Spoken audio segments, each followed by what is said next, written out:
Hi hello welcome to NN media. నేను మీ రాకేష్. ఈరోజు మనతో పాటు దిగంబర్ కాంబ్లే గారు ఉన్నారు. దసరా పండుగ ఈరోజు దసరా పండుగ అంటే ఏంటి, అసలు దసరా పండుగ సంబంధించిన విషయంలో బాబాసాహెబ్ అంబేద్కర్ అదే రోజున ఎందుకు బౌద్ధాన్ని స్వీకరించాడు, దీనిని అశోక విజయదశమి ఎందుకంటారు, విజయదశమి ఎందుకంటారు, ఇలాంటి చాలా ప్రశ్నలకి పూర్తిగా లోతుగా సమాధానం ఇవ్వడం కోసం మనతో పాటు సమతా సైన్దల్ జాతీయ కార్యదర్శి దిగంబర్ కాంబ్లే గారు ఉన్నారు. అన్న వెల్కమ్ టు ఎన్ఎన్ మీడియా. అన్న దసరా పండుగ అంటే ఏంటిది అసలు? అంటే ఏ కాంటెస్ట్ లో దసరా పండుగ అంటే ఒక పౌరాణిక చారిత్రాత్మకంగా చూడాల్సి వచ్చినప్పుడు దసరా పండుగ అంటే ఏంటిది? వాస్తవానికి ఈ దేశ చరిత్రను ఒకవేళ మనం పరిశీలనలో తీసుకున్నట్లయితే మెజారిటీ ఆఫ్ ది భారతదేశ చరిత్ర పౌరాణిక, కాల్పనిక, ఇతిహాస ఈ కథల మీద ఆధారపడి కనబడుతుంది. దానికి ఎటువంటి ఎవిడెన్సెస్ ఉండవు. ఓకే, ప్రపంచంలో చరిత్రకు ఉన్నటువంటి డెఫినేషన్ ఏంటంటే పూర్వీకులు వదిలి వెళ్ళినటువంటి అవశేషాలను మనం సైంటిఫిక్గా తర్కంతో పరిశీలన చేసి చరిత్ర నిర్మాణం చేయడం. ఇప్పుడు భారతదేశం మొత్తం లిఖించబడినటువంటి చరిత్ర మొత్తం కాల్పనిక చరిత్ర. ఓకే, అయితే ఈ కాల్పనిక చరిత్ర లిఖించి ఉన్న దాంట్లో నమ్మడానికి కూడా అవకాశం లేనటువంటి, కనీసం తర్కానికి నిలబడదు, కనీసం దేనికి కూడా నిలబడదు అయినా మెజారిటీ పీపుల్ సంస్కృతి పేరిట వాటిని ఆచరించడం, వాటికి తిరిగి జీవం పోయడం, వాస్తవానికి ఇది దేశాన్ని వెనక్కి నెట్టే ఒక కల్చర్ మాత్రమే. మీకు ఒక సందర్భం గుర్తు చేస్తా. సందర్భం ఏంటంటే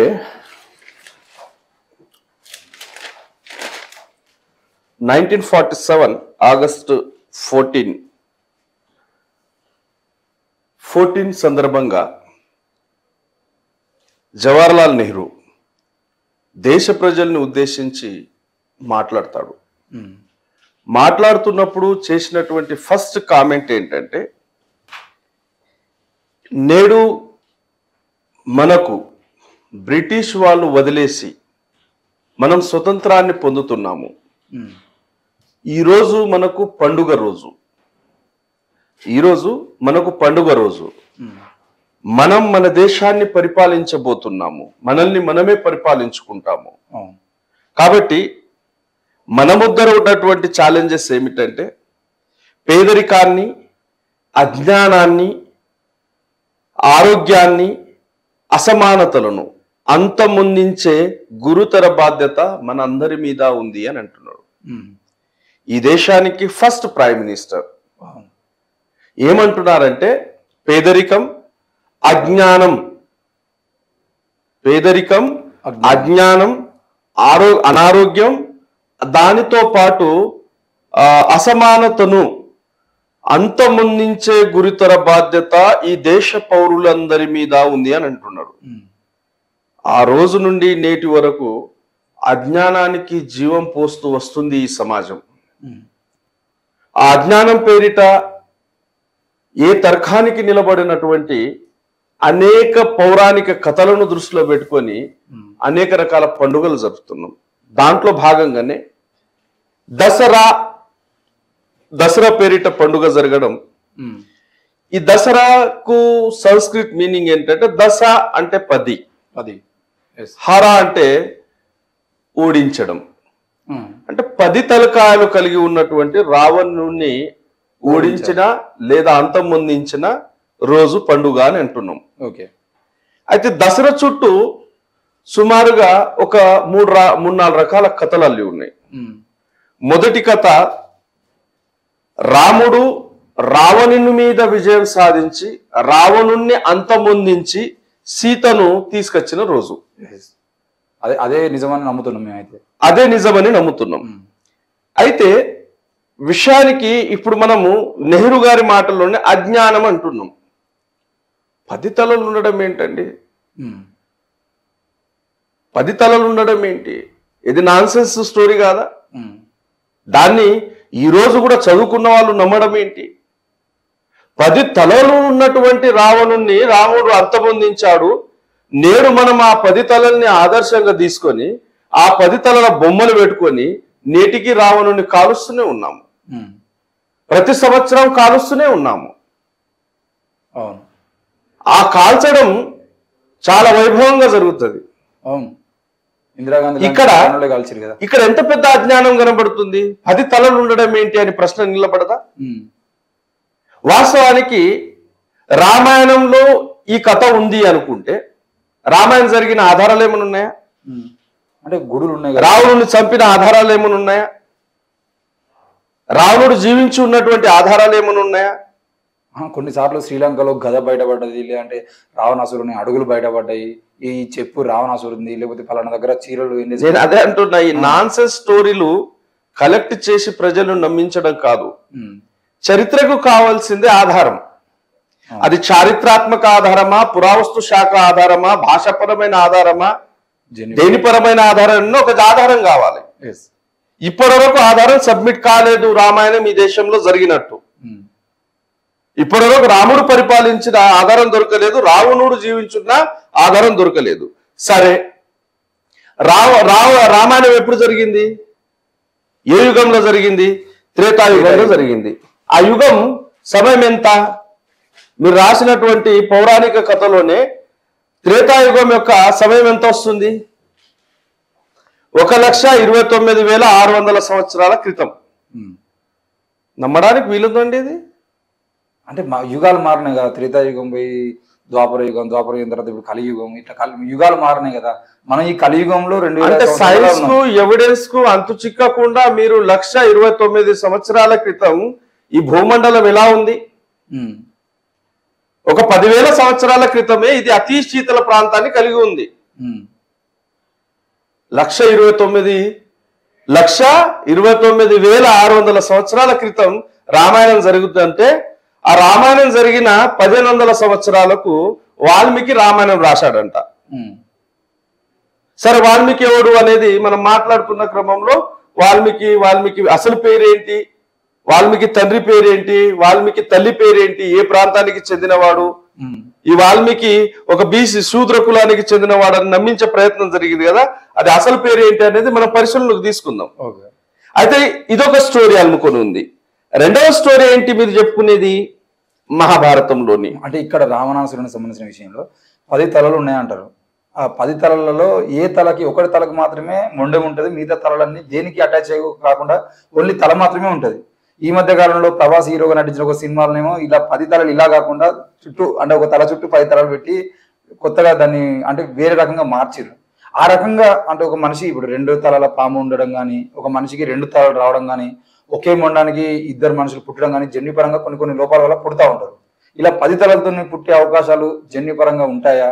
వాటన్నిటికీ ఒకే మొండంతో మనిషి ఉండగలడా? 10 తలలతో తల్లి గర్భంలో జీవం ఎట్లా పోసుకుంటాడండి?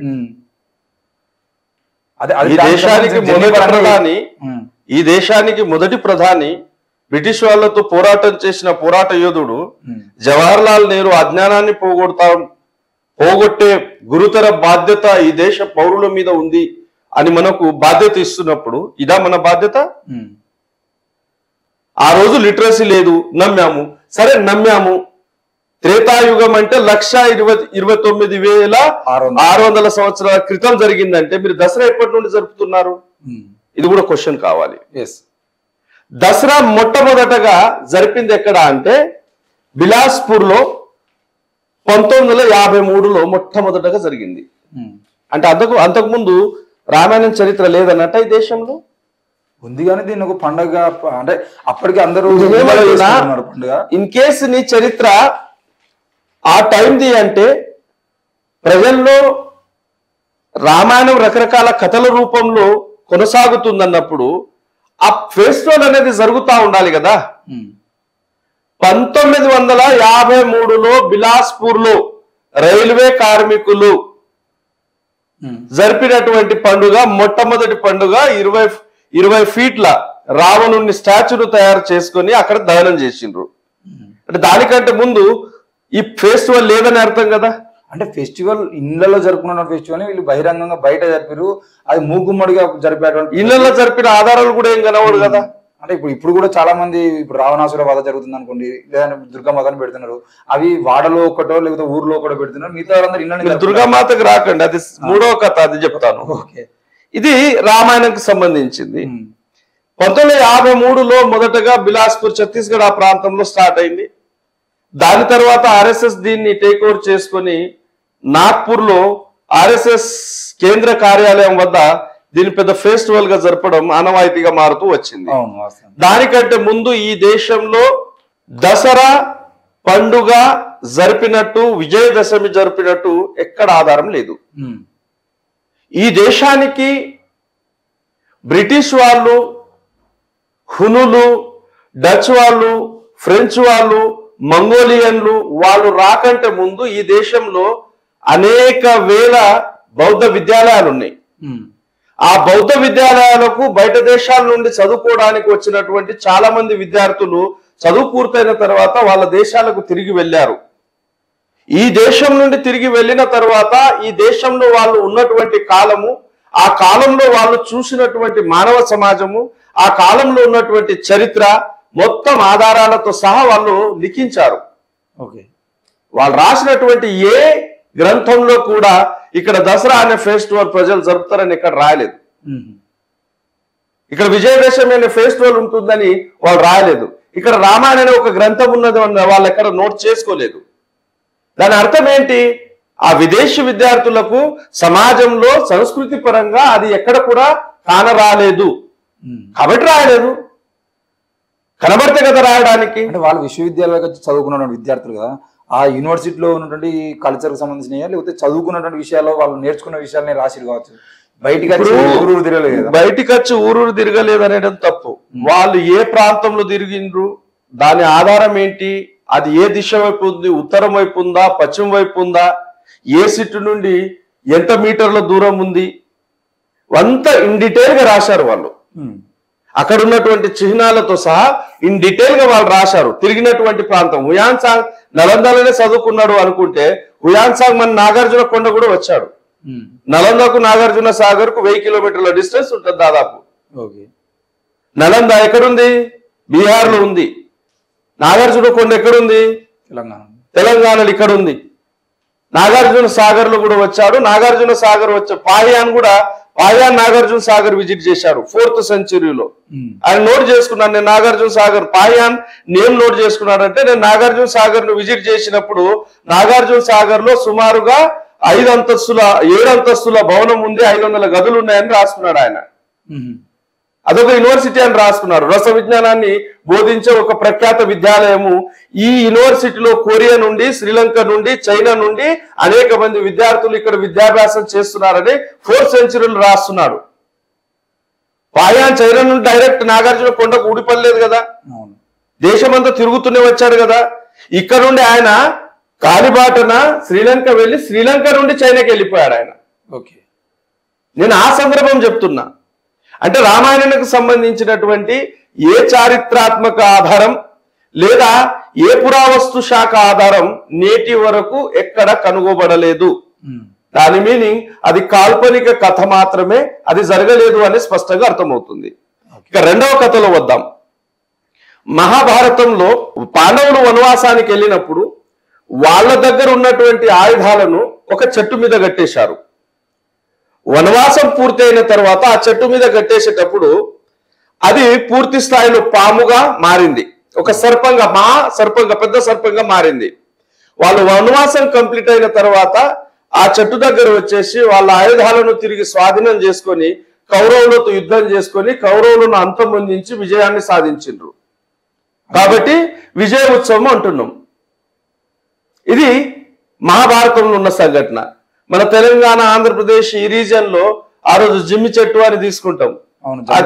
దాచిపెట్టిరు ఆ జమ్మి చెట్టు, జమ్మాకు తీసుకుని అందరికి పెట్టి దాని సరే. మహాభారతానికి కూడా ఎటువంటి ఎవిడెన్స్ లేదు, అది జరిగిందనడానికి కూడా ఎటువంటి ఎవిడెన్స్ చారిత్రాత్మకంగా లేదు, పురావస్తు శాఖపరమైన ఆధారం కూడా లేదు. సరే, దాన్ని ఏ స్టోరీని వాళ్ళు కన్వర్ట్ చేశారని చూద్దాం తర్వాత ఇన్ డీటెయిల్ గా మాట్లాడుతున్న క్రమంలో చూద్దాం. ఇక మూడవ స్టోరీ మీరు ఏమల్లారంటే దుర్గామాత నవరాత్రులు.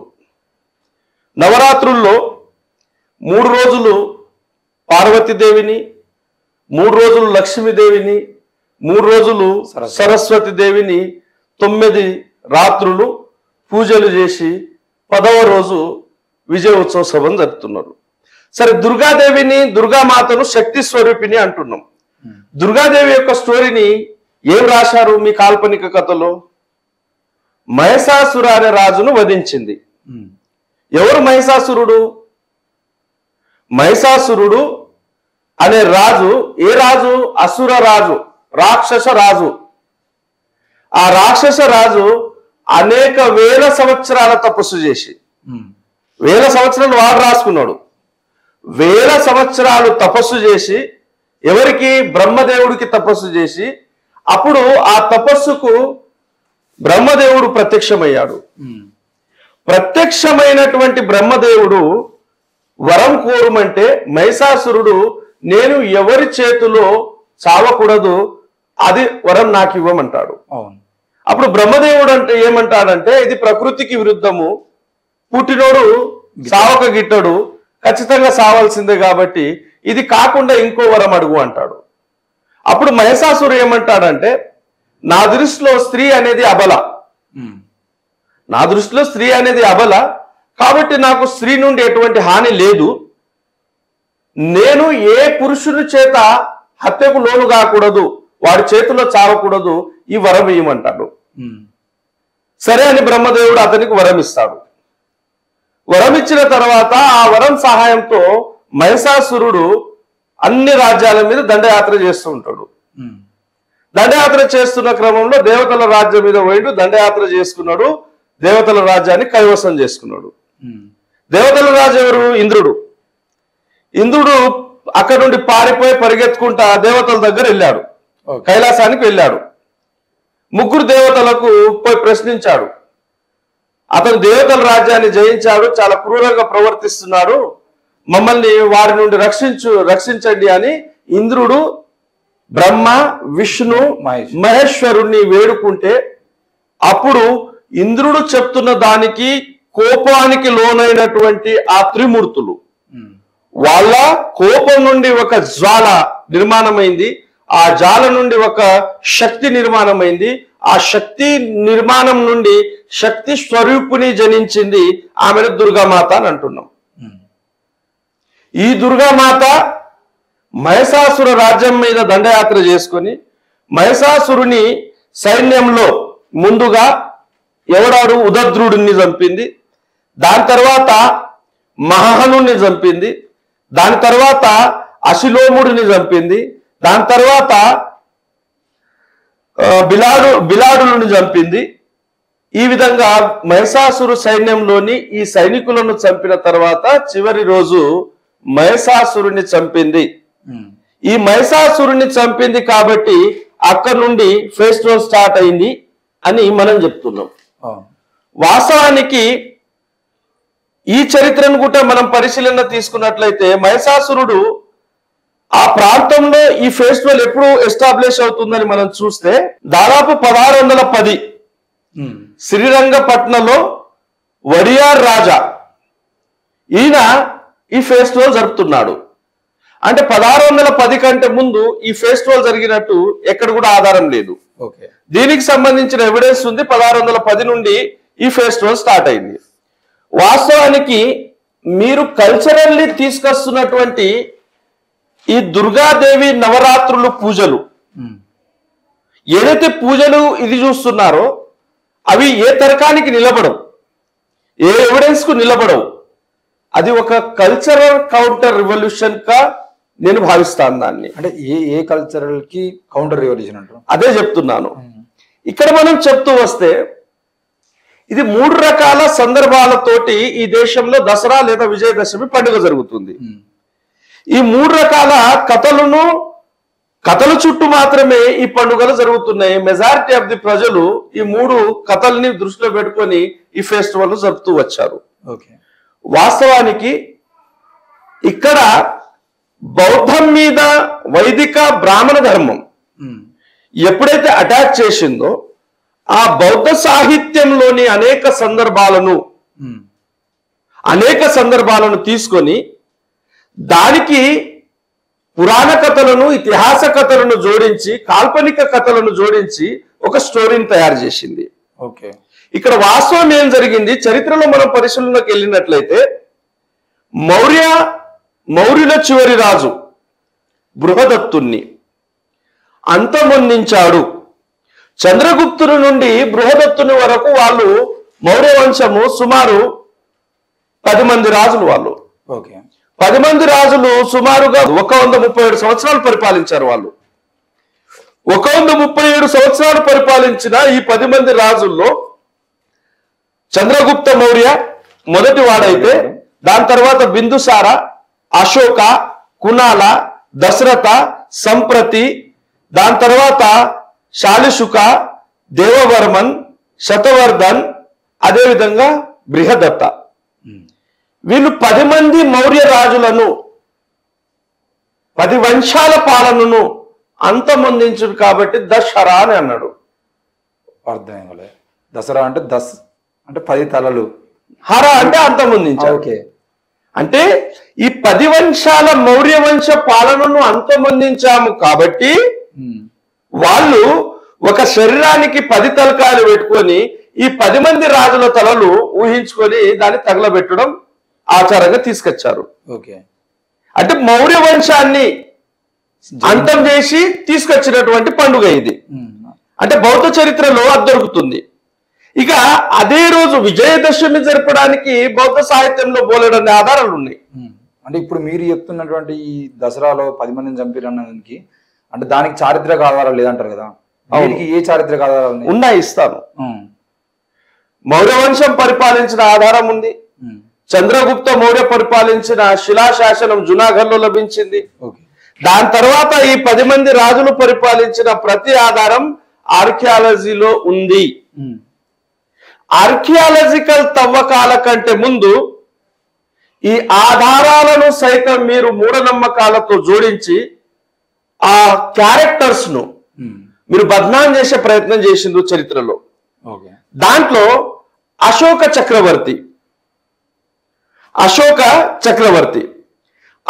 చక్రవర్తి చరిత్రను నేటికి కూడా మన సిలబస్ లో, భారతదేశ సిలబస్ లో ఉన్నటువంటి చరిత్రను మనం గమనించినట్లయితే ఆయన చండాశోకుడు, చాలా చండాలుడు. మురా అనే ఒక దాసి తెగకు చెందిన ఆమెకు పుట్టినటువంటి సంతానం చంద్రగుప్తుడు అని అంటున్నాం. అంటే ఇక్కడ మురా అనే ఒక తెగ, ఇది దాసి వంశానికి చెందిన వాళ్ళు, వీళ్ళు బానిసలు అని చరిత్రలో చెప్తూ ఏం చెప్తున్నారు మీరు? అశోకుడు చండాశోకుడు తన 99 మంది అన్నదమ్ముల్ని హతమార్చి అతను రాజసింహాసాన్ని తీసుకున్నాడు అని మీరు చరిత్రను లిఖించారు.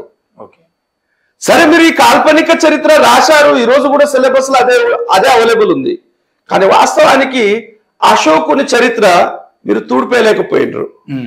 ఎందుకంటే అశోకుడి పాలనలో ఆయన చేసిన పరిపాలన ప్రతి ఈవెంట్ ను బండల మీద లిఖించాడు. ఈరోజు స్తంభాలైనా శిలాశాసనాలైనా ఈరోజు ఆర్కియాలజికల్ తవ్వకాల్లో అన్ని బయటపడ్డాయి. ఏ సందర్భంలో ఏం జరిగింది, ఏ సందర్భంలో ఎక్కడెళ్ళాడు, దాని సంవత్సరం ఎంత, ఏ సందర్భంలో దాన్ని విజిట్ చేస్తున్నాడు, ఆ శాసనాలు మొత్తం లిఖించాడు. నువ్వు చరిత్రలో ఏం రాసుకున్నావు? 99 మంది అన్నదమ్ములను కుట్రపూరితంగా హతమార్చిన చండాలుడే రాజయ్యాడని రాసుకున్నావు. అదే ఈరోజు భారతదేశ చరిత్రలో కూడా షో చేస్తున్నావు. వాస్తవానికి అశోకుడికి ఒక తమ్ముడు ఉన్నాడు. అతని పేరు సుమేధ్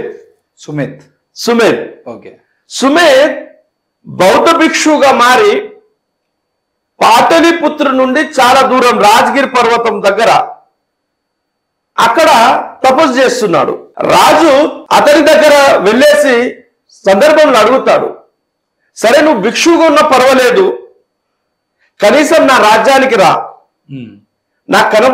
నాకు కనీసం దగ్గర ప్రాంతంలో ఉండు, నేను నిన్ను చూడాలి, నిన్ను చూడకుండా నేను ఉండలేను ఆయనను ఆహ్వానించాడు. అతను మౌనం వహించాడు. సరే, ఎక్కడైతే పర్వతంలో ఉంటున్నాడో అటువంటి పర్వత వాతావరణాన్ని నిర్మాణం చేస్తే వస్తాడని పాటలిపుత్రకు అతి సమీపాన సుమారు 3-4 కిలోమీటర్ల దూరంలో ఒక ఆర్టిఫిషియల్ పర్వతాన్ని నిర్మాణం చేశాడు. దాదాపు 40 ఫీట్ల పొడవుతో 6 కిలోమీటర్ల చుట్టు పరిధిలో ఆర్టిఫిషియల్ పర్వతాన్ని సృష్టించాడు. ఓకే. ఆర్టిఫిషియల్ పర్వతాన్ని సృష్టించాడు. విదేశీ యాత్రికులు దేశానికి వచ్చినప్పుడు దాన్ని విజిట్ చేశాడు. ఆర్కియాలజీలో ఆ పాయింట్ నోట్ అయి ఉంది. నేటికి కూడా పాటలిపుత్రలో అశోక రాజమహలం నుండి ఒక 3-4 కిలోమీటర్ల దూరంలో ఆ ప్రాంతం నేటికి కూడా ఉంది. సరే, ఈ ప్రస్తుత కాలంలో నేను బీహార్ ఎలక్షన్ టైంలో అక్కడ వెళ్ళాను. ఆ ప్రాంతాన్ని విజిట్ చేశాను. మాక్సిమం అది అంతా కబ్జాకు లోనైంది. 6 కిలోమీటర్ల వైశాల్యము, 40 ఫీట్ల పొడవుతో ఒక ఆర్టిఫిషియల్ పర్వతాన్ని సృష్టించి తమ్ముడికి ఆహ్వానిస్తాడు. నీకు తపస్సు చేసేది ఉంటే నువ్వు ఇక్కడ రా, ఇక్కడ నీ కొరకు పర్వతం నిర్మాణం చేశాను, ఇక్కడ వచ్చి తపస్సు చేయి, నాకు కనీసం కంటికన్నా కనబడతావు అని. తమ్ముని మీద ప్రేమతో ఆర్టిఫిషియల్ పర్వతాన్ని సృష్టించిన ఆ ఆధారం ఆర్కియాలజీ ఇస్తుంది. విదేశీ యాత్రికులు దాన్ని విజిట్ చేసినట్టు అది అశోకుడు ఎందుకు నిర్మాణం చేశాడో దాన్ని పూర్తి స్థాయిలో చారిత్రాత్మక ఆధారాలతో రాశారు. దాని ఆధారం దొరుకుతుంది. తన తమ్ముని మీద ప్రేమతో ఆర్టిఫిషియల్ పర్వతాన్ని సృష్టించిన ఒక మహారాజుని చండా అశోకుడు 99 మంది అన్నదమ్ములను హతమార్చి రాజసింహాసనం మీద ఎక్కాడు అని అంటున్నాడు. సరే, నువ్వు రాసిన చరిత్రను నమ్ముదాం. Where is the evidence? అంటే దాని చారిత్రక ఆధారాన్ని ఆధారం షో చేయడం కాదు. మీకు ఒక విచిత్రమైన విషయం చెప్తా. నేను గతంలో ఒక ఇంటర్వ్యూలో కూడా చెప్పాను అనుకుంటా, మీకు కాదు ఇంకో ఇంటర్వ్యూలో చెప్పాను. దాదాపు 1368 ఆ ప్రాంతంలో ఢిల్లీ సుల్తాను ఫిరోజ్ షా తుగ్లక్ తోపారా ప్రాంతానికి వెళ్ళినప్పుడు ఒక మిలమిల మెరుస్తున్నట్టు ఒక స్తంభాన్ని గమనించాడు ఆయన. గమనించిన తర్వాత ఇదేదో మెటల్ తో నిర్మాణం అయింది అని దాన్ని చూడడానికి వెళ్ళాడు. పరిశీలన చేశాడు. పరిశీలన చేసినప్పుడు దాని మీద ఏదో రాత రాసి ఉంది. ఆయనకు భాష అర్థం కాలేదు. ప్రయత్నం చేశాడు. తర్వాత తిరిగి ఢిల్లీకి వచ్చాడు. ఢిల్లీకి వచ్చేసి సేనాధిపతికి పిలిచి ఆదేశాలు ఇచ్చాడు.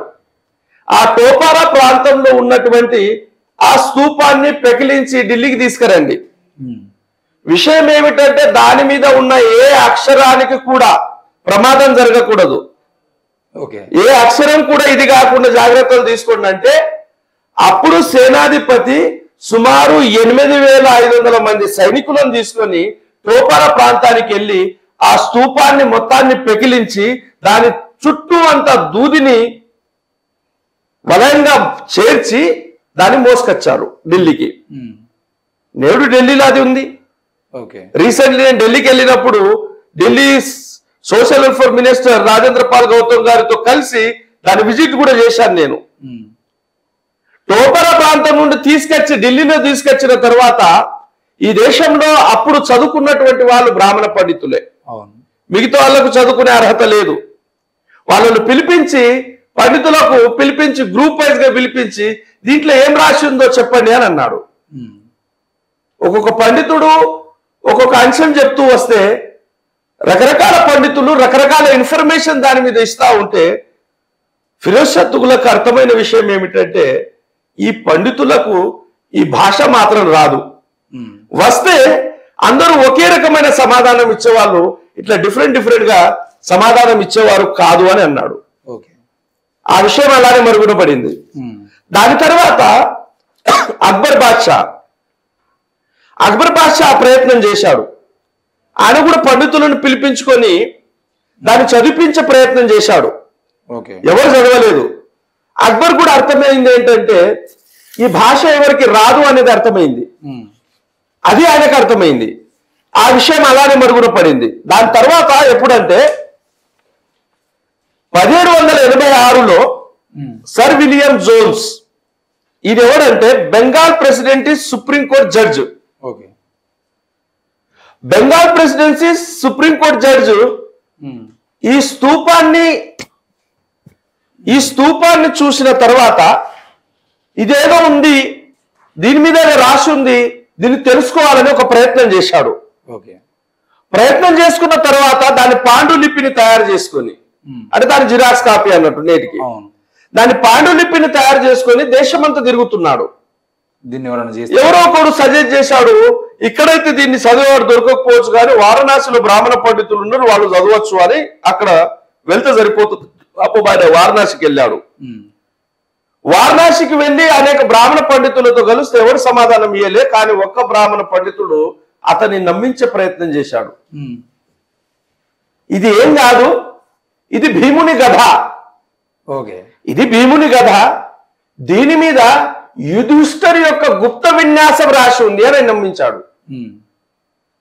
ఇగో దీది ఈ గ్రంథంలో ఈ ఆధారం ఉంది, ఆయనకు ఏదో గ్రంథం చూపిస్తే నిజమే కాబోలు అని ఆయన ఆ విషయాన్ని అక్కడనే వదిలేశాడు.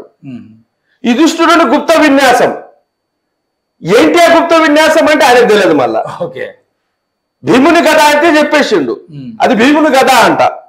8,400 మంది సైన్యం మోసుకొచ్చిన అంత పెద్ద స్తూపము, అది భీముని గద ఆట. ఆయన ఒకడు లేపుతాడు.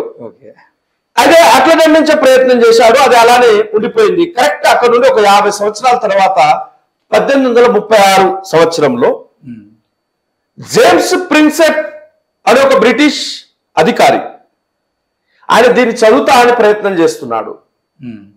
ఆయన కూడా సర్ విలియం జోన్స్ లాగా ఎక్కడెక్కడ తిరిగాడు, ఎక్కడ ఆధారం దొరకలే. కాకపోతే ఢిల్లీ పరిసర ప్రాంతంలో ఒక బుద్ధిస్ట్ మాంక్ కనబడ్డాడు. ఆయనకు బుద్ధిస్ట్ మాంక్ కనబడితే ఈ రకరకాల పండితుల దగ్గర వెళ్ళా, ఎవరు కూడా చెప్పలేకపోయాడు. దీని గురించి నీకేమైనా తెలుసా అని అడిగాడు.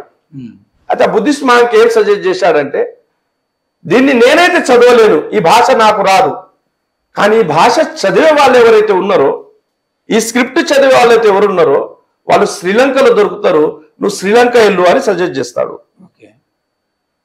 అప్పుడు జేమ్స్ ప్రిన్సెప్ శ్రీలంక వెళ్తాడు. శ్రీలంక వెళ్తే శ్రీలంకలో ఈ లిపి ఎలా చదువుతారో నేర్చుకుంటాడు. అది ధమ్మ లిపి అని వాళ్ళు చెప్తారు. నేడు మన చరిత్రకారులు దాని బ్రాహ్మీ లిపి అంటున్నారు. మళ్ళా రాసేటోడు ధమ్మ లిపి అని రాస్తాడు, మన చరిత్రకారులు మాత్రం అది బ్రాహ్మీ లిపి అంటున్నారు. అంటే నమ్మించే ప్రయత్నం చేస్తున్నారు, అంటే బ్రహ్మ నుండి నిర్మాణం అయిందని చెప్పుకోవడానికి కాబోలు. అప్పుడు శ్రీలంక నుండి నేర్చుకుని వచ్చిన తర్వాత జేమ్స్ ప్రిన్సెప్ రాస్తాడు, ఈ దేశానికి అశోకుడు అనే ఒక రాజు పరిపాలించాడు, ఈ రాజుకు సంబంధించిన శాసనం ఇది, దీని మీద ఇది రాసి ఉంది అని జేమ్స్ ప్రిన్సెప్ రాసుకుంటాడు 1836లో. మీరు ఆలోచించండి, మీ చరిత్ర ప్రాచీనము, మీ త్రేతాయుగం లక్షల సంవత్సరాల క్రితము, మీ ద్వాపరయుగం 1000 సంవత్సరాల క్రితము, నీ భాష ప్రాచీనమైనది, నీ ధర్మం సనాతనమైనది. 1836 వరకు ఎవరు జేమ్స్ ప్రిన్సెప్ చదివే వరకు అది అశోక శాసనం అని ఈ దేశంలో ఒక పండితుడు ఎందుకు చదవలేకపోయిండు? నీ భాష ప్రాచీనమైతే నీ భాష తర్వాత వెలిసిన భాషను ఎందుకు చదవలేకపోతావు నువ్వు? అంటే అశోకుడి గురించి వీళ్ళు రాసిన చరిత్ర, ఆ చరిత్ర అంత విషపూరిత చరిత్ర. జేమ్స్ ప్రిన్సెప్ చేసిన ప్రయత్నం తర్వాత ఈ దేశంలో ఆర్కియాలజికల్ తవ్వకాలు జరిగినాయి. అలెగ్జాండర్ కనింగ్హామ్ ఇంట్రెస్ట్ మేరకు ఈ దేశంలో అనేక ప్రాంతాల్లో తవ్వకాలు జరిగినప్పుడు ఆ తవ్వకాల్లో బయటపడినటువంటి బౌద్ధ అవశేషాలు, ఆ తవ్వకాల్లో బయటపడినటువంటి అశోకుని శిలాశాసనాలు, ఆ శిలాశాసనాలు ఏం లిఖించబడి ఉందో, అశోకుడు ఏం చెప్తున్నాడో ఈ ప్రపంచానికి వాళ్ళు తెలియజేశారు. అంటే ఇప్పుడు ఈ అశోకుకు సంబంధించిన విషయంలో అశోకుడు చిండాలు కూడా చూయించారు అని అంటున్నారు. మరి అదే రోజును అశోక విజయదశమి అని చెప్పేసి మీరు అంటారు. ఆ అశోక విజయదశమి అనేది ఎట్లా వచ్చింది? మరి బౌద్ధంలో 2 రకాల స్టోరీస్ ఉన్నాయి దానికి. అంటే దీనికి సంబంధించిన బేసిక్ ఎవిడెన్స్ ఇస్తాను. మీకు అశోకుడి శాసనం, ఈ పుస్తకంలో అశోకుని ఎన్ని శాసనాలు లభించినాయో అన్ని శాసనాలు హిందీలో ఒరిజినల్ శాసనం యొక్క ఫోటో కాపీ, దాని మీద ఉన్న అక్షరాలు, అది హిందీలో ట్రాన్స్లేషన్ వర్షన్ కూడా ఉంది ఈ పుస్తకంలో. ఓకే, దీంట్లో ఏ శాసనం చెప్తాను? కళింగ అభిలేఖనం. కళింగ అభిలేఖనము రాక్ ఎడిక్ట్స్ అంటే శిలాలేఖలు. సుమారు శిలాలేఖలు ఎక్కడ అంటే 8 రకాల శిలాలేఖలు ఉన్నాయి.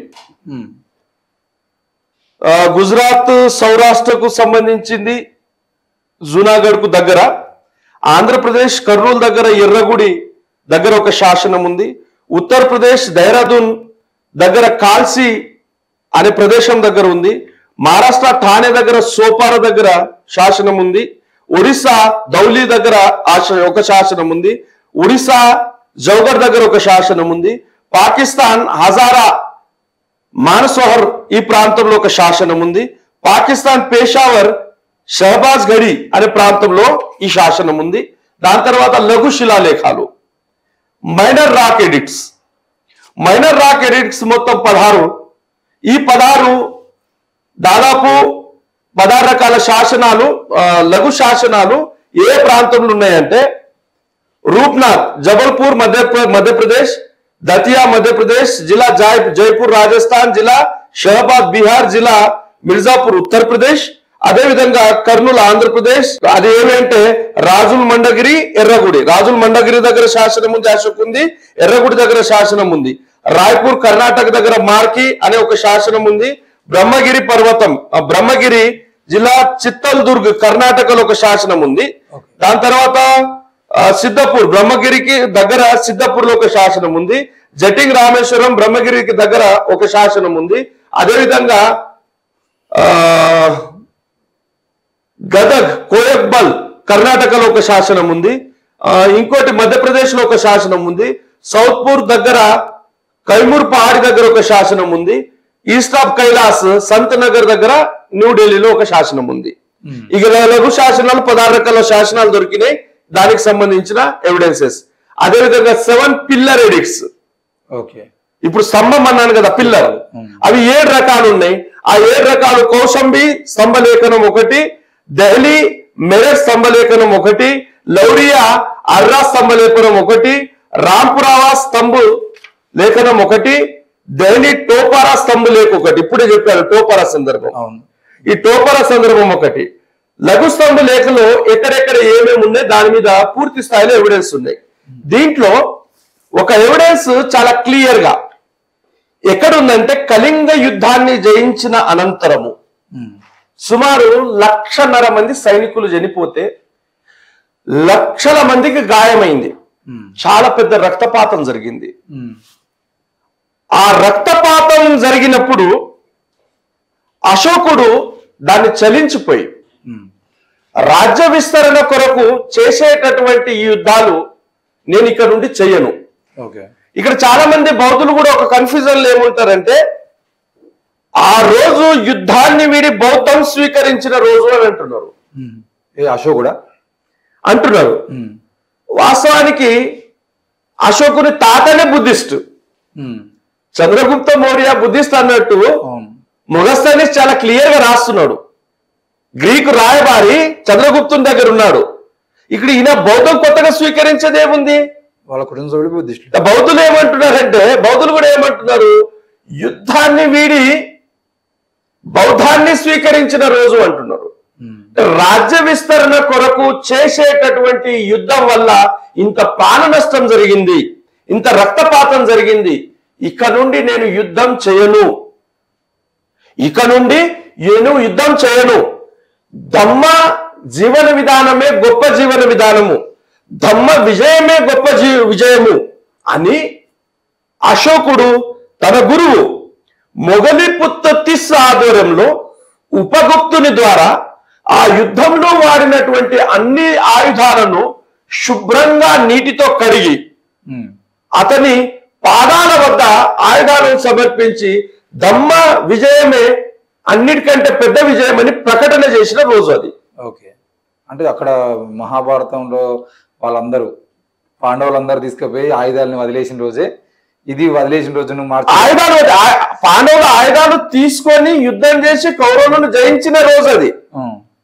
ఇక్కడ అశోకుడు ఆ రక్తపాతాన్ని చూసిన తర్వాత, ఇంత ప్రాణ నష్టం జరిగిన తర్వాత రాజ్య విస్తరణలో ఇంత ప్రాణ నష్టం జరగడం, ఇంత అహింస జరగడం నాకు నచ్చలేదు.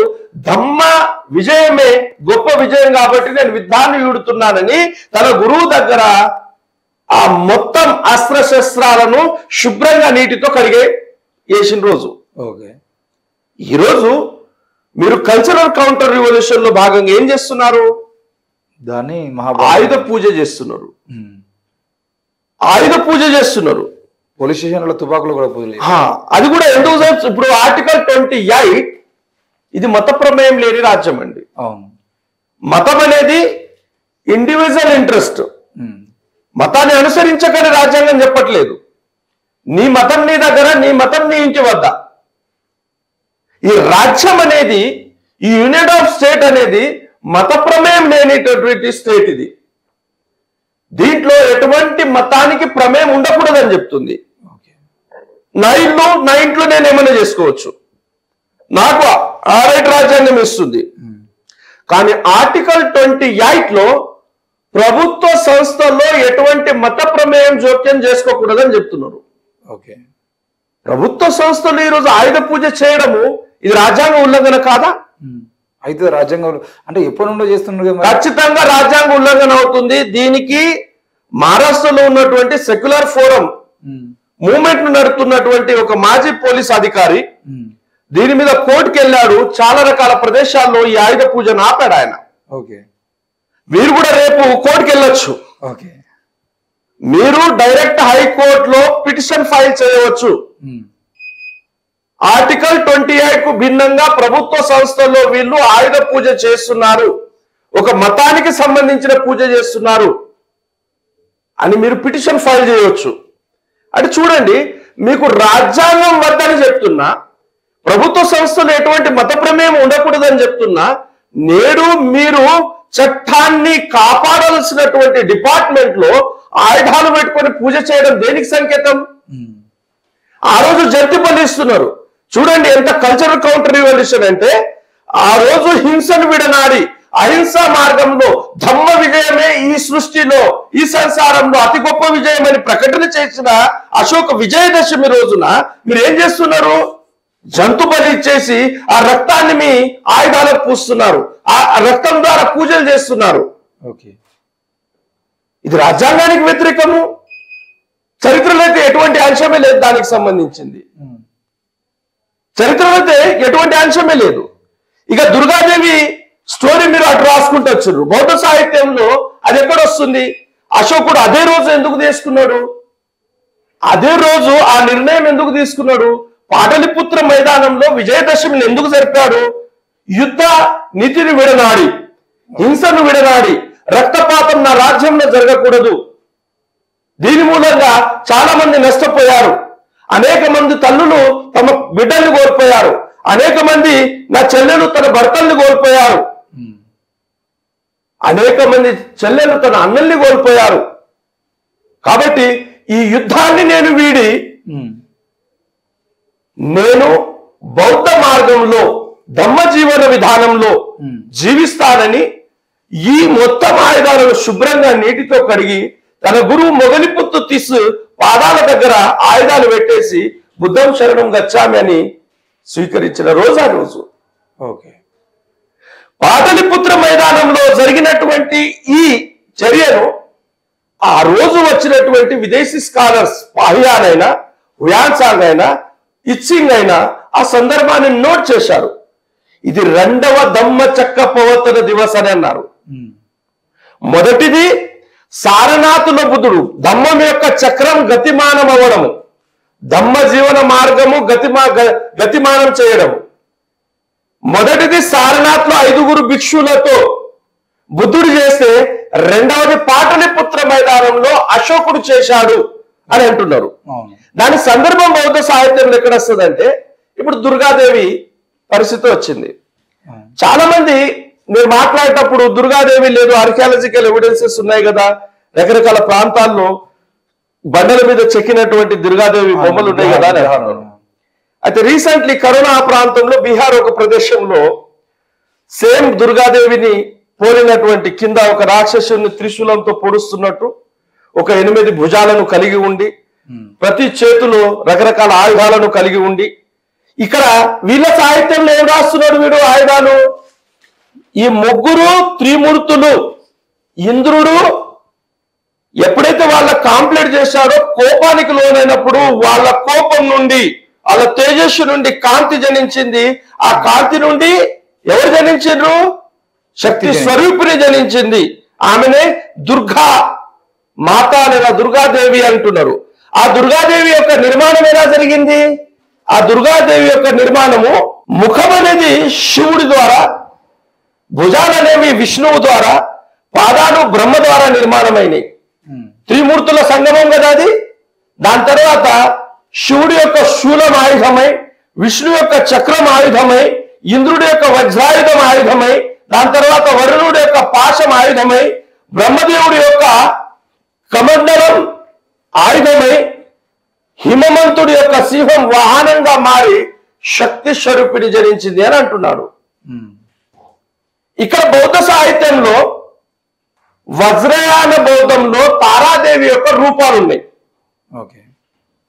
ఈ తారాదేవి యొక్క రూపాలు ఉన్నాయి. జాతక కథల్లో కూడా దీని సందర్భం ఉంది. మన బీహార్లో కరుణ ప్రాంతంలో ఒక గ్రామం వద్ద తవ్వకాలు జరిగినప్పుడు ఏమైందంటే ఈ దుర్గాదేవి శాసనం బయటపడ్డది. అక్కడి బ్రాహ్మణ చరిత్రకాలు చేరే ముందు మీడియా వాళ్ళు చేరిండ్రు, ఆర్కియాలజీ వాళ్ళు చేరిండ్రు. ఆ దుర్గాదేవి స్టాచ్యూ ఏదైతే నమ్మబలుకుతున్నారో భారతదేశ ప్రజల్ని, ఆ స్టాచ్యూ మీద ఈ విధంగా బుద్ధుని బొమ్మ వేసి ఉంది. అంటే ఆ విగ్రహం మీద. ఇప్పుడు మీరు దుర్గాదేవి పేరిట మందిరాల్లో చూపిస్తున్నటువంటి స్టాచ్యూస్ ఏవైతే ఉన్నాయో ఆ మీద భాగంలో ఉన్నటువంటి బుద్ధుని స్టాచ్యూను తొలగించి దాన్ని చూపిస్తున్నారు. అటువంటిది అనేక రకాల స్టాచ్యూస్ ఈ దేశంలో దొరికినాయి ఆర్కియాలజికల్ ఎవిడెన్స్ లో. మీరు అవసరమైతే నేను మాట్లాడుతున్నప్పుడు అనే ఫోటో సబ్మిట్ చేస్తాను, షో చేయండి, లేదా డిస్క్రిప్షన్ లో ఆ ఫోటోలు మెన్షన్ చేయండి. ఆ దుర్గాదేవి స్టాచ్యూకు బుద్ధుడు ఉన్నటువంటి ఫొటోస్ నా దగ్గర ఆర్కియాలజికల్ స్టోరేజ్, ఆర్కియాలజికల్ సైట్స్ నుండి సేవ్ చేసుకునేవి ఉన్నాయి, అక్కడ కలెక్ట్ చేసుకునేవి ఉన్నాయి. మన కరోనాలో బయటపడ్డ స్టాచ్యూ కూడా నేను సేకరించాను దాన్ని. ఆ సందర్భం ఎక్కడికి వెళ్ళి వచ్చిందంటే బౌద్ధంలో భిక్షువులు ఎవరైతే ధమ్మ జీవన మార్గంలో జీవించే భిక్షువులు ఉన్నారో, భిక్షువులు అంటే గృహస్థ జీవనాన్ని త్యాగం చేసి జగ కళ్యాణం కొరకు ధమ్మమే విజయమని అశోకుడు ప్రకటించాడు, ధమ్మమే జీవితం అని బుద్ధుడు చెప్పాడు. గృహస్థ జీవనాన్ని త్యాగం చేసి వాళ్ళు భిక్షువులుగా మారి ధమ్మ ప్రచారం చేస్తూ తిరుగుతుంటారు. అయితే సంవత్సరంలో 9 నెలలు వాళ్ళు కాళ్ళ గజ కట్టుకొని దేశమంతా తిరుగుతూ వాళ్ళు ధమ్మోపదేశం చేస్తూ ఉంటారు, బుద్ధుని బోధనలు చెప్తా ఉంటారు. అయితే 3 నెలలు మాత్రం 3 నెలల కాలం వాళ్ళు రెస్ట్ వెళ్ళిపోతారు. దాని వర్షావాసం అంట బౌద్ధంలో. ఇప్పుడు ప్రజెంట్ నడుస్తుంది. నేను అనేక కార్యక్రమాలు వర్షావాసంలో అటెండ్ అవుతూ వస్తున్నాను. ఈ వర్షావాసంలో ఎందుకు వర్షావాసం ఈ 3 నెలల కాలం రెస్ట్ అంటే అతి భయంకరమైనటువంటి వర్షాలు పడతాయి. ఈ వర్షాల మూలంగా క్రిమి కీటకాలు వాటి వల్ల వీళ్ళకు హాని జరిగే అవకాశం ఉంది. ఈ వర్షాల మూలంగా ఈ నదులు ప్రవాహం వాటిలో వీళ్ళు కొట్టుకుపోయే అవకాశం ఉంది. ఒక ప్రాంతం నుండి మరో ప్రాంతానికి ప్రయాణం చేసే అవకాశం ఉండకపోవచ్చు. అత్యంత భయంకరంగా అడవి ఉంటుంది కాబట్టి క్రూర మృగాల నుండి హాని జరగవచ్చు. ఈ కారణాల చేత వర్షావాసంలో 3 నెలలు వాళ్ళు ఇండోర్లో వెళ్ళిపోతారు, వాళ్ళు ప్రాక్టీస్లో వెళ్ళిపోతారు. అయితే ప్రాక్టీస్ లో 3 నెలలు వాళ్ళు ప్రాక్టీస్ లో ఉన్నప్పుడు ఈ 3 నెలల కాలం అయిపోయిన తర్వాత అది ఎక్కడి నుండి ఆషాఢ పౌర్ణమి నుండి అశ్విని పౌర్ణమి వరకు ఈ 3 నెలల కాలం. ఆషాఢ పౌర్ణమిలో వర్షావాసం స్టార్ట్ అవుతుంది, అశ్విని పౌర్ణమి దగ్గర ఎండ్ అవుతుంది. అయితే అశ్విని మాసంలో ఇక్కడ 2 రకాల ఫెస్టివల్స్ ఉన్నాయి. అశ్విని మాసంలో ఏంటంటే ఈ 3 నెలల టైంలో ఎవరైతే బుద్ధిస్ట్ మాంక్స్ ఉన్నారో వాళ్ళు చేసినటువంటి తపస్సు లేదా విపස්සన, ఆ విపස්සనలో నేర్చుకుంటున్నటువంటి అంశాల మీద వాళ్ళకు పరీక్ష నిర్వహించబడుతుంది. ఆ 3 నెలల కాలంలో వీళ్ళు గుహలో వెళ్ళి, అంటే జనసంచారానికి దూర ప్రాంతంలో వెళ్ళి కొండల మీద ఉన్నటువంటి గుహల్లో వెళ్ళేసి వాళ్ళు 3 నెలల ప్రాంతంలో వాళ్ళు స్వయంగా జ్ఞానం ప్రాప్తి కొరకు ప్రాక్టీసెస్ చేస్తారు. ఆ ప్రాక్టీసెస్ కంప్లీట్ అయిన తర్వాత అశ్విని మాసంలో బౌద్ధ భిక్షువులు భిక్షునులు 2 సమూహాలు ఉన్నాయి. వీళ్లకు ప్రత్యేకమైన పరీక్ష నిర్వహించడం జరుగుతుంది వాళ్ళు నేర్చుకున్నటువంటి అంశాల మీద. అయితే భిక్షువులు ఎవరైతే ఉన్నారో వినయ పీఠికలో భిక్షువులకు 227 వినయాలు ఉంటాయి, డిసిప్లిన్స్ ఉంటాయి. ఖచ్చితంగా భిక్షువులు ఈ 227 వినయాలను పాటించాలి. ఓకే. భిక్షునులకు వాళ్ళకంటే 84 ఎక్కువ ఉంటాయి వినయాలు. 311 అనుకుంటా, 311 17 వస్తుంది సంఖ్య. సరే సంఖ్య చూద్దాం మనం. అయితే 311 భిక్షునికి 311 వినయాలు ఉంటాయి. అయితే మొదటిసారిగా ఏం జరుగుతుందంటే అశ్విని మాసంలో పితృపక్ష సాధన. పితు అంటే పురుషులు, రైట్? పితృపక్ష సాధన వీళ్ళ యొక్క పరీక్ష నిర్వహించడం జరుగుతుంది. వీళ్ళ పరీక్ష అనంతరము రెండవది భిక్షుని యొక్క పరీక్ష నిర్వహించడం జరుగుతుంది. ఈ భిక్షునులు పరీక్ష వీళ్ళ యొక్క వినయాలు వీళ్ళకంటే 84 ఎక్కువ ఉన్నాయి. అత్యంత కఠినమైనవి వాళ్ళవి. అత్యంత కఠినమైనవి కాబట్టి దానికి దుగ్గం మాతుపక్ సాధన అని అంటారు. దుగ్గం అంటే కఠినమైన, పాలి భాషలో దుగ్గం మాతుపక్ సాధన అని అన్నారు. దుఃఖం అంటే ఏడుపు కాదు, దుగ్గం, దుఃఖం అంటలేను. దుగ్గం మాతుపక్ సాధన అంటే ఈ కఠినమైనటువంటి భిక్షునుడు చేసినటువంటి సాధన. ఈ సాధన అశ్విని మాసంలో దశమి రోజున విన పరీక్ష ఉంటుంది, రైట్? అయితే దీని మీద ఈ పితృపక్ష సాధన మరియు దుగ్గం మాతు సాధన ఈ 2 పరీక్షలు నిర్వహిస్తూ వస్తున్నారు. అది అనవాయితీగా బౌద్ధ చరిత్రలో అది జరుగుతూ వస్తుంది. ప్రతి సంవత్సరం వర్షవాసం ఉంటుంది. యాజ్ ఎ బుద్ధిస్ట్ గా నేను ప్రతి సంవత్సరం వర్షవాస కాలంలో రకరకాల ప్రాంతాలకు వెళ్ళి ధమ్మం చెప్పడానికి వెళ్తుంటాం మేము. అయితే ఈ ప్రతి సంవత్సరం ఆనవాయితీగా జరుగుతూ వస్తుంది. ఈ ఆనవాయితీగా జరుగుతున్న క్రమంలో ఏదైతే దుగ్గం మాతుపక్ సాధన ఉందో, ఈ దుగ్గం మాతుపక్ సాధన అనేది వజ్రయాన బౌద్ధంలో తారాదేవి యొక్క రూపం. అది మీకు ఈ పుస్తకంలో తారాదేవి ఫోటో ఉంది, ఇందులో కనబడేది మీకు ఇస్తాను నేను. ఈ తారాదేవి ఫోటో ఆర్కియాలజికల్ సైట్ నుండి తీసుకున్నాయి. దీని మీద బుద్ధుని బొమ్మ ఉంటుంది, పక్కనలో కూడా బుద్ధుని బొమ్మలు ఉంటాయి. అంటే కింద త్రిశూలంతో ఒక ఆయనను సంహరిస్తున్నట్టు, చేతుల్లో రకరకాల ఆయుధాలు ఉన్నట్టు ఈ జాతక కథలు లేదా ఈ వజ్రయాన బౌద్ధంలో వచ్చినటువంటి ఈ రూపాలు ఏవైతే ఉన్నాయో, ధమ్మ సాధనలో ఎవరైతే అనార్యులు ఉన్నారో, ఇప్పుడు అనార్య రాక్షసులను అనార్య అంటున్నామా? అనార్యులు అంటాం, రాక్షసులను అసురులు అంటాం కదా. అసురులు అంటాం, అనార్యులు అంటాం. విషయం ఏంటంటే అది రివర్స్ పదం. మీకు వేదాల ఎవిడెన్స్ ఇస్తా నేను. అనార్యులు అని వీళ్ళనే దేవతలని అనేవాళ్ళు. అనార్యులు అంటే రాక్షసులు కాదు, వాళ్ళ వేదాల భాషలని చెప్తున్నా. అనార్య అంటే అల్పడగాళ్ళు. ఈ అల్పడగాళ్లకు ఈ మొత్తం సాహిత్యం చెప్పాలంటే రకరకాల చిత్రాలు వేసి నువ్వు ఈ సాధన చేయనట్లయితే ఇగో ఈ రకంగా శిక్షించబడతావు, నీ మనసు ఈ విధంగా దుఃఖానికి లోనవుతుందని చెప్తున్న క్రమంలో వజ్రయానంలో వచ్చినటువంటి కొన్ని బోధిసత్వుని రూపాలు ఇవి. దీనికి ఎవిడెన్స్ ఇది బౌద్ధానికి సంబంధించిందని, వజ్రయానానికి సంబంధించిందని ఈ రోజు టిబెట్ లో ఆ తారాదేవి యొక్క మొత్తం చిత్రాలు, ప్రాచీన చిత్రాలు మనకు ఈ రోజు కూడా అవైలబుల్ టిబెట్ లో ఉన్నాయి. మన దగ్గర ఆర్కియాలజికల్ స్టోరేజెస్ లో అనేక స్టోరేజ్ లో అది బౌద్ధానికి సంబంధించిన ప్రతీకలుగా ఇది ఉన్నాయి. దీన్ని మీరు దుర్గాదేవిగా చూపిస్తున్నారు.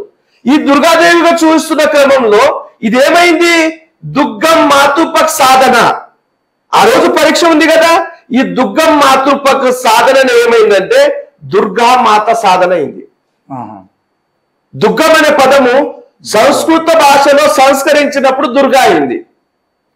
చంద్రగుప్త మౌర్య, వాస్తవానికి చంద్రగుప్త మౌర్య కాదు, పాలి భాషలో అది ఏంటి అంటే చంద్రసగుప్త మౌర్య. మౌర్య మురాజాతికి చెందినటువంటి దాసుకులం కాదు, అశోకుని కొడుకు చంద్రగుప్తుని మునిమనుమడు మహేంద్ర శ్రీలంకలో వెళ్ళిన తరువాత ఆయన చంద్రగుప్తుని గురించి రాస్తున్నాడు. చంద్రగుప్తుని యొక్క సతీమణి దమ్మమౌర్య అని రాస్తున్నాడు. ఆయన రాణి దమ్మమౌర్య అని రాస్తున్నాడు. వీడు చరిత్రలో ఏమంటున్నాడు? మురా తెగకు చెందినట్టు దాచి తెగకు చెందిన పుట్టిన సంతానమని నమ్మించే పథకం పన్నెండు. ఎవరు చంద్రగుప్తుడి దగ్గర ఉన్నాడు? చాణక్యుడు ఉన్నాడు అంటున్నాడు.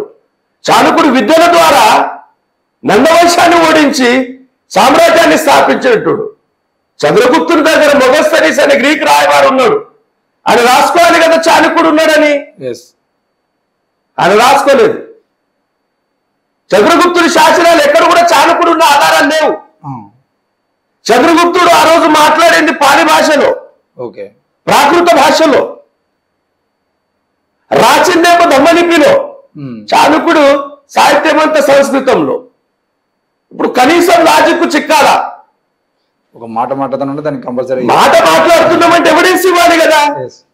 ఇప్పుడు చాణక్యుడికి ఏమో ప్రాకృతం లేదా పాలి రాదు, చంద్రగుప్తుడికేమో సంస్కృతం రాదు.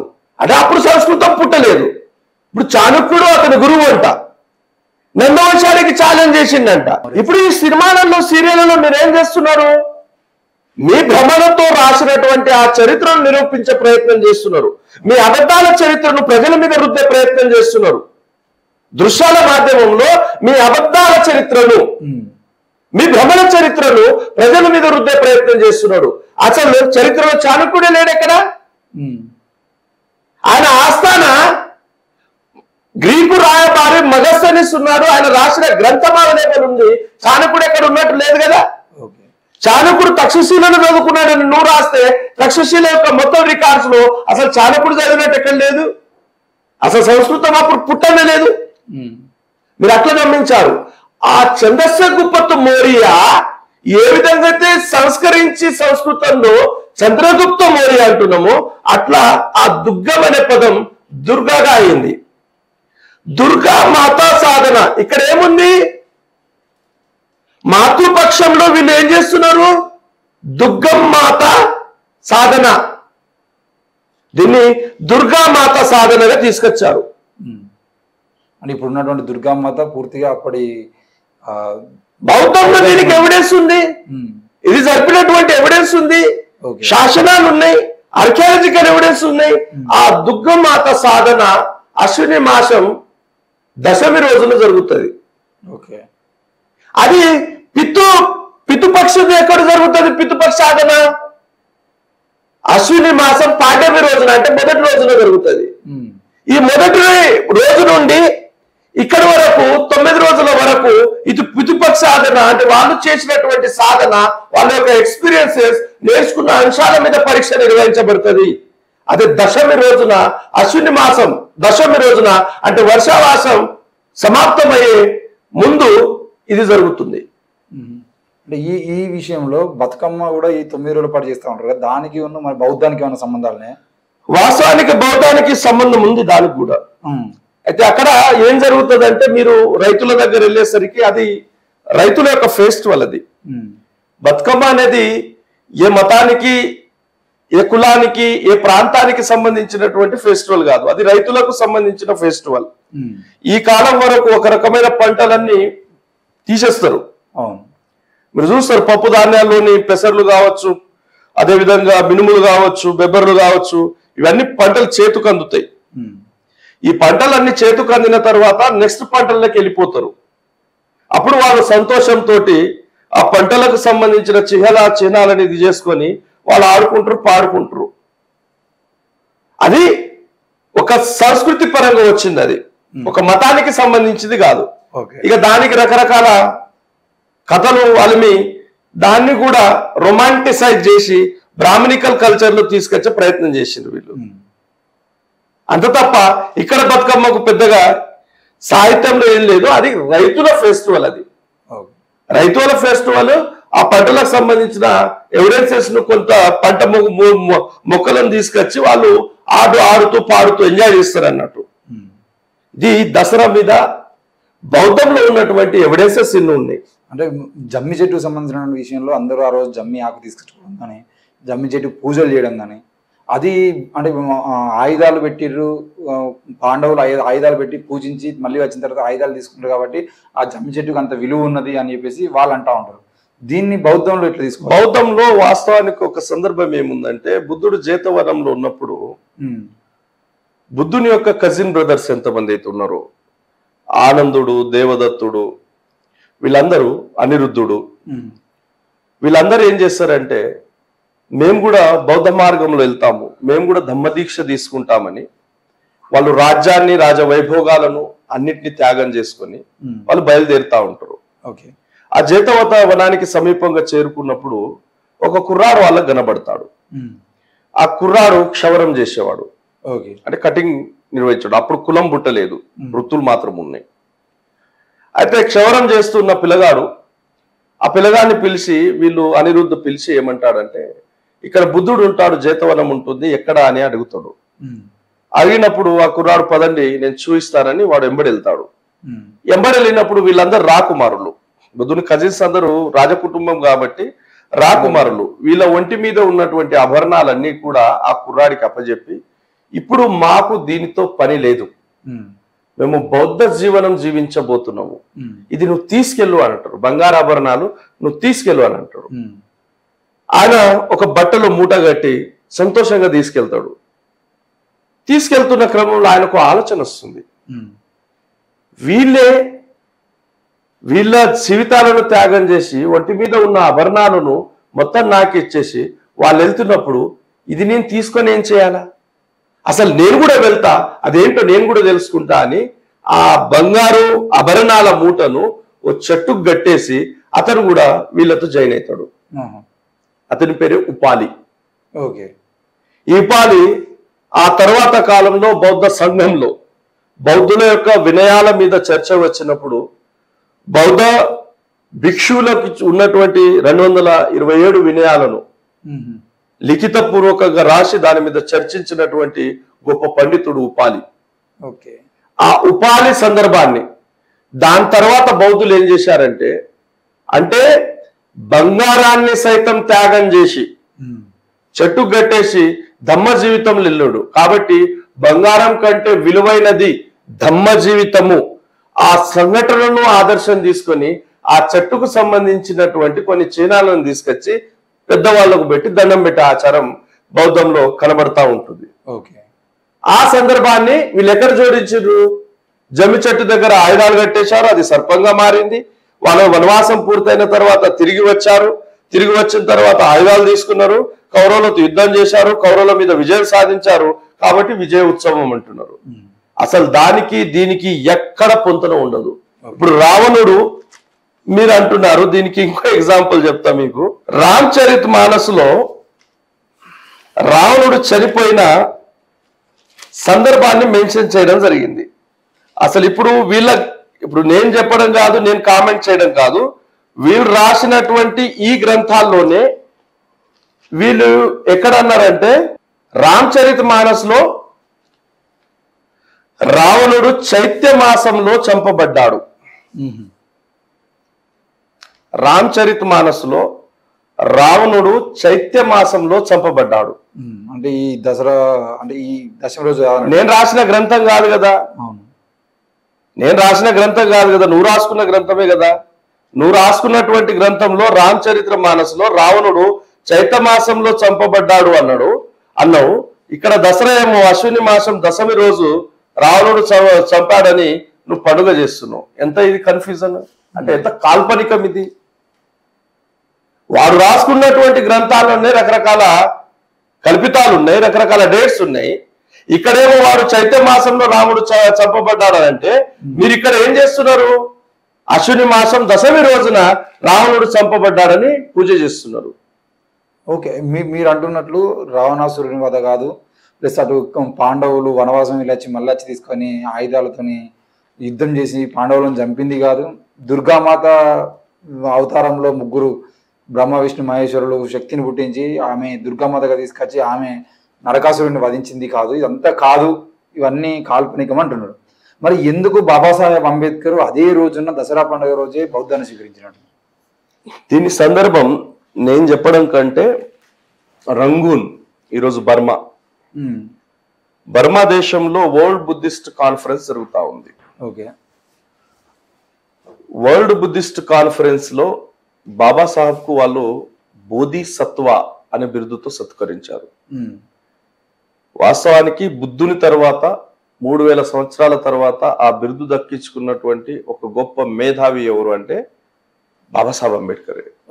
ప్రపంచ బౌద్ధ దేశాల సమాఖ్య నిర్వహించబడినటువంటి ఆ కాన్ఫరెన్స్ లో బాబాసాహెబ్కు ఆ బిరుదుతో సత్కరించడానికి ప్రాథమిక కారణం ఏంటంటే, మొదటి ధమ్మ చక్ర ప్రవర్తన సారనాథ్లో బుద్ధుడు 5 శిష్యుడితో మొదలైతే పాటలిపుత్ర మైదానంలో 1000 మందితో అశోకుడు 2వ ధమ్మ చక్ర ప్రవర్తనను జరిపితే 3వ ధమ్మ చక్ర ప్రవర్తనను అదే రోజున అశోకుని విజయదశమి రోజున కళింగాన్ని జయించిన 10వ రోజు దశమి రోజున బాబాసాహెబ్ అంబేద్కర్ గారు కనీసం 8 లక్షల మందితో బౌద్ధాన్ని స్వీకరించిన రోజు.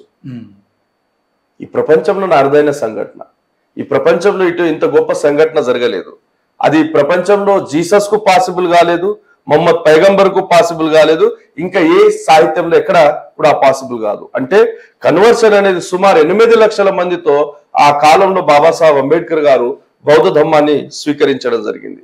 ఇక్కడ బాబాసాహెబ్ను మనం గమనించినట్లయితే 1935 అక్టోబర్ 13న ఏవుల సభలో బాబాసాహెబ్ అంబేద్కర్ గారు ఏమంటారంటే, హిందూ ధర్మంలో నేను పుట్టాను, ఇది నా చేతిలో లేదు, కానీ నేను హిందూ ధర్మంలో మరణించనని ఒక శపథం చేస్తాడు.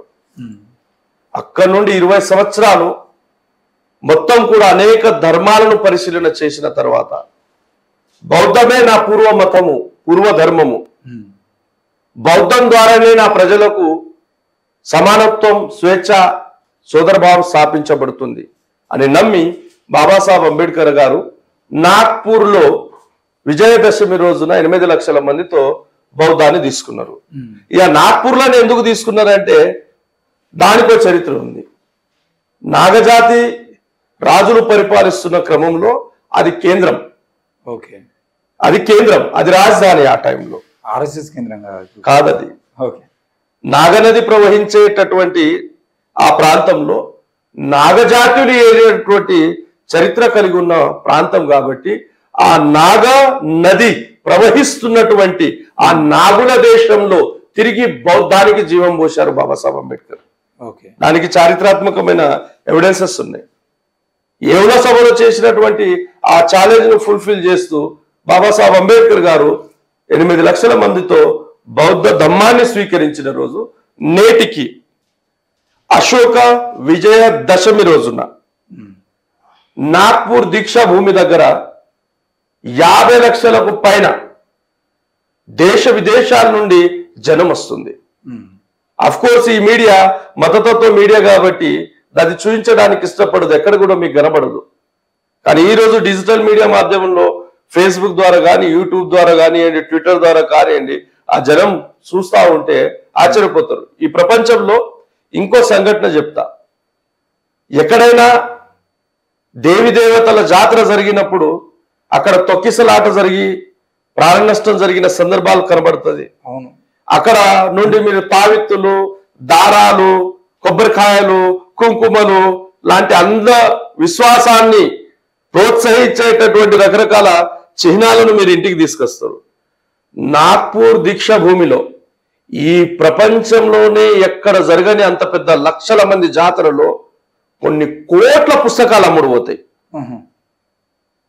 మీరు నాగ్పూర్ దీక్షా భూమికి విజిట్ చేసినట్లయితే మొత్తం దీక్షా భూమిలో సుమారు ఒక 20 ఎకరాల ప్రాంతం వరకు రోడ్డు మీద ఎక్కడ చూసినా బుక్ స్టాల్స్ ఉంటాయి. ఓకే, ఎక్కడ చూసినా బుక్ స్టాల్స్ ఉంటాయి. నేను వెళ్ళిన ప్రతిసారి బుక్స్ సేకరిస్తే కారులో డిక్కి మొత్తం బుక్స్ తో నిండిపోతుంది. ఓకే, కోట్ల పుస్తకాలు. అంటే అక్కడ వచ్చినటువంటి ప్రజలు అక్కడ నుండి జ్ఞానాన్ని సేకరించి ఇంటికి తీసుకెళ్తారు. ఈ ప్రపంచంలో ఇటువంటి అరుదైన సంఘటన ఇక్కడ జరగదు. కానీ మతతత్వ మీడియా దీన్ని చూపించదు. కొన్ని కోట్ల పుస్తకాలు అమ్ముడుపోతాయి. అక్కడ లక్షల బుక్ స్టాల్స్ రోడ్డు మీద. ఆ నాగ్పూర్ దీక్షా భూమిలో కూడా ఏముండదు. అక్కడ బాబాసాహెబు బౌద్ధ ధమ్మ దీక్ష తీసుకున్న దగ్గర స్తూపం కట్టారు. స్తూపం లోపల బాబాసాహెబ్ అస్థికలు ఉంటాయి. ఆ అస్థికలను దర్శిస్తారు. అక్కడ నుండి నాగలోక అనే ప్రాంతం ఉంటుంది, అక్కడ వెళ్తారు. రకరకాల బౌద్ధ విహారాలు, రకరకాల దేశాలు కట్టించినటువంటి విహారాలు ఉన్నాయి, వాటిని సందర్శిస్తారు. ఈ తిరిగే క్రమంలో ఎక్కడ చూసినా బుక్ స్టాల్స్ ఉంటాయి. రెండవ పాయింట్ ఆబ్జర్వేషన్ ఏంటంటే, ఆ 2 రోజుల ఆ ఉత్సవంలో మొదటి రోజు ఆ రోజు, ఆ 2 రోజుల ఉత్సవంలో అక్కడ ఏ హోటల్ కూడా పనిచేయదు. ఎందుకు మరి వీళ్ళందరూ ఎక్కడ తింటారు? ప్రతి ఒక్కళ్ళు అన్నదానం చేస్తారు. రిక్షా నడిపే వాడి కార్ నుండి, ఆటో రిక్షా వాడి కార్ నుండి, రైల్వే ఎంప్లాయీస్ కార్ నుండి ప్రతి ఒక్కళ్ళు, గల్లోళ్ళు, సంగమోళ్ళు, అందరూ ఎంప్లాయీస్ ఎక్కడికక్కడ ఎవరికి వాళ్ళు అన్నదానం. ఎక్కడ కడితే అక్కడ రోడ్ల మీద అన్నదానం కనబడుతుంది. అక్కడ ఏ వంటకాలు జరిగాయి, ఏ హోటల్ కూడా పనిచేయాయి అక్కడ. అంటే అన్నదానం కూడా అంత గొప్పగా ఎవరికి వాళ్ళు సొంతగా ఇంట్రెస్ట్ తో అన్నదానం చేయడం, దాంతో పాటు కొన్ని కోట్ల పుస్తకాల విక్రయం జరుగుతుంది అక్కడ. మీరు నిర్వహించేటటువంటి జాతరలో తొకిసలాంటి మనుషులు మరణించిండు, అదే అయింది, అక్కడ నుండి వాడు ఇది తీసుకొచ్చిండు, కొబ్బరికాయలు తీసుకొచ్చిండు, తావితులు తీసుకొచ్చిండు, దారాలు తీసుకొచ్చిండు, రకరకాల అజ్ఞానానికి సంబంధించినట్టు అజ్ఞానాన్ని ప్రోత్సహించే సాహిత్యాన్ని మీరు తీసుకొస్తే అక్కడ జ్ఞానానికి సంబంధించినటువంటి పుస్తకాలను సేకరించి దేశవ్యాప్తంగా ప్రజలు వెళ్తారు. అంత గొప్ప సంఘటన ఇది. కానీ దీన్ని మనం ప్రమోట్ చేయము. బాబాసాహెబ్ బౌద్ధ ధర్మాన్ని తీసుకోవడానికి చారిత్రాత్మక ఆధారం ఉంది.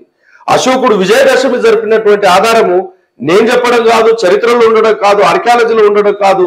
ఆ రోజు విదేశాల నుండి వచ్చినట్టు చదువుకోవడానికి వచ్చినటువంటి విదేశీ యాత్రికులు అశోక విజయదశమి రోజున జరిగేటటువంటి ఫెస్టివల్ ను వాళ్ళు కూడా తమ రాసుకున్నటువంటి చరిత్రలో రికార్డ్ చేసుకున్నారు. ఆయన పాయన్ కావచ్చు, యాన్సాంగ్ కావచ్చు, ఇచ్చింగ్ కావచ్చు, ఇక రకరకాల స్కాలర్స్ వాళ్ళు కూడా తమ చరిత్రలో నోట్ చేసుకున్నారు. దీనికి సంబంధించిన ఎవిడెన్సెస్ ఉన్నాయి. ఈ ఎవిడెన్సెస్ ఉన్నప్పటికీ నేను ఫస్ట్ స్టార్టింగ్ లోనే ఒక మాట అన్నా, 14th August 1947 ఈ దేశాన్ని ఉద్దేశించి నెహ్రూ గారు మాట్లాడేటప్పుడు పేదరికాన్ని, అజ్ఞానాన్ని, అసమానతల్ని, ఆరోగ్యాన్ని జయించే గురుతర బాధ్యత ఈ దేశ పౌరుల మీద ఉంది అని ఆయన ప్రకటన చేస్తున్నాడు. కానీ 1947 నుండి ఇప్పటివరకు ఆ ప్రకటనకు విలువ లేకుండా పోయింది. పేదరికం అంతం కాలేదు, అనారోగ్యం అంతం కాలేదు, అసమానతలు అంతం కాలేదు, అజ్ఞానం రోజు రోజుకో పెరుగుతా ఉంది. అదొక ఫ్యాషన్ అయిపోయింది. ఒక దేవునికి సంకేతంగా ఒక మంచి జరుగుతుందంటే ఒక గ్రామం మొత్తం భూమి కూడి ఒక దేవతను ఫెస్టివల్ చేస్తా అంటే సరే, ఇప్పుడు గణేష్ ఉత్సవాలు చూద్దాం. ఏం జరుగుతుంది దేశంలో?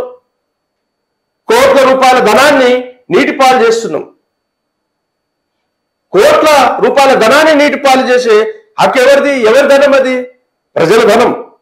ప్రజా సంపత్తిని మీరు నీటి పాలు చేస్తున్నారు, నీటిని కలుషితం చేస్తున్నారు. అంటే ఎంత అజ్ఞానాన్ని ప్రోత్సహిస్తున్నారు. మాట్లాడితే మా మనోభావాలు దెబ్బలు తిన్నాయి అంటున్నారు. సరే, రాజ్యాంగపరమైన నీకు హక్కు ఉంది, నీ మతాన్ని నువ్వు అవలంబించే హక్కు ఉంది. కానీ ఇది ప్రజాస్వామ్య దేశము. ప్రజాస్వామ్య దేశంలో నీ పక్కనున్న వాడికి నీ నుండి హాని జరగకుండా చూడు. నీటిని కలుషితం చేస్తున్నావు, వాతావరణాన్ని కలుషితం చేస్తున్నావు. ఇప్పుడు దీపావళి వస్తుంది, దీపావళిలో పటాకాలు కాలుస్తావు.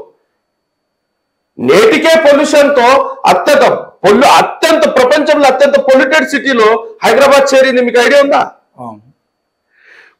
ప్రపంచంలో అత్యంత పొల్యూటెడ్ 10 సిటీల్లో ఢిల్లీ ఒక స్థానం అయితే హైదరాబాద్ కూడా చేరింది. మళ్ళా ఇంత పొల్యూషన్ పెరుగుతున్న క్రమంలో ఈ దేశ నాగరికులుగా, ఈ దేశ పౌరులుగా మీ మీద బాధ్యత లేదా? ఈ దేశ పర్యావరణాన్ని కాపాడే నైతిక బాధ్యత మీరు స్టేట్ డైరెక్టివ్ ప్రిన్సిపల్స్ లో రాజ్యాంగంలో రాసుకున్నారు. కానీ అలా జరగట్లేదు. ఇది మత విశ్వాసాలు, మూఢ విశ్వాసాలను ప్రోత్సహించి ప్రజల్ని అజ్ఞానంలో నెట్టేసి రోజు రోజుకు వాళ్ళను బానిసలు చేస్తున్నారు. రోజు రోజుకు వారికి చదువు నుండి దూరం చేసి మరింత పేదలుగా, మరింత మూర్ఖులుగా, మరింత అజ్ఞానులుగా మారుస్తున్నారు. అంత తప్ప నేను చెప్పేటటువంటి ఏ అంశంలో కూడా ఎవరికి ఉద్దేశించి చెప్పింది కాదు. చరిత్ర పరిశోధన క్రమంలో ఏంటి చరిత్ర, ఏది కాని చరిత్ర, ఏది అబద్ధం, ఏది నిజం అనే కోణంలోనే నేను మాట్లాడుతున్నాను.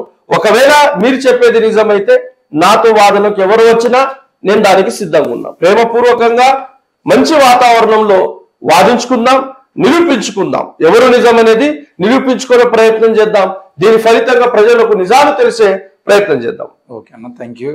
చాలా విషయాల్ని చెప్పడం జరిగింది. నిజంగా ఇన్ని రోజుల పాటు దసరా అంటే నరకాసురుని వధ, లేదంటే రావణాసురుని వధ, రావణాసురుని వధించిరు కాబట్టి అది రోజు 10 రోజుల పాటు సంబరాలు జరుపుకుంటున్నటువంటి రోజులు చూసాము. ఆ రావణాసురుని వధ కాదు, నరకాసురుని వధ కాదు, దుర్గామాత లేదు, ఇవటి అన్నిటికీ ఆధారాలు లేవు, కేవలం పౌరాణిక గ్రంథాల ద్వారా వీళ్ళని ప్రజల్లోకి చొప్పించే ప్రయత్నం చేస్తుండే తప్ప ఇవన్నీ నిజం కాదు అని ఆ రోజు బాబాసాహెబ్ అంబేద్కర్ ఎందుకు బౌద్ధాన్ని స్వీకరించాడు, నిజానికి ఆ దసరా అంటే అంటే 10 తలల్ని హరించడం అనేది ఏ విధంగా జరిగింది, ఆ 10 మంది రాజుల చరిత్రని హరించిన సందర్భంగా వాళ్ళు దసరా పండుగని చేసుకుంటున్న విషయాల్ని చెప్పారు. చాలా సంతోషం. ఈ విషయం మీద ఎవరు చర్చకు వచ్చినా దసరాకు సంబంధించిన విషయం కాదు, దీపావళికి సంబంధించిన విషయం కాదు, ఆ నరకాసుర వధ, రావణాసుర వధ సంబంధించిన ప్రతి అంశం మీద పూర్తి ఆధారాలతో చర్చించడానికి నేను స్నేహపూర్వక చర్చలకు సిద్ధంగా ఉన్నానని చెప్పేసి దిగంబర్ కాంబ్లే గారు అంటున్నారు. మీరు ఎవరైనా ఆయన చెప్తున్నటువంటి విషయాల మీద ఆధారాలతో పాటు అవి తప్పు అని చెప్పేసి నిరూపించే ప్రయత్నం చేసేదంటే తప్పకుండా N9 మీడియా వేదికగా ఒక స్నేహపూర్వక చర్చలకు మేము సిద్ధంగా ఉన్నామని తెలియజేస్తున్నాం. చూస్తున్నానండి N9 మీడియా.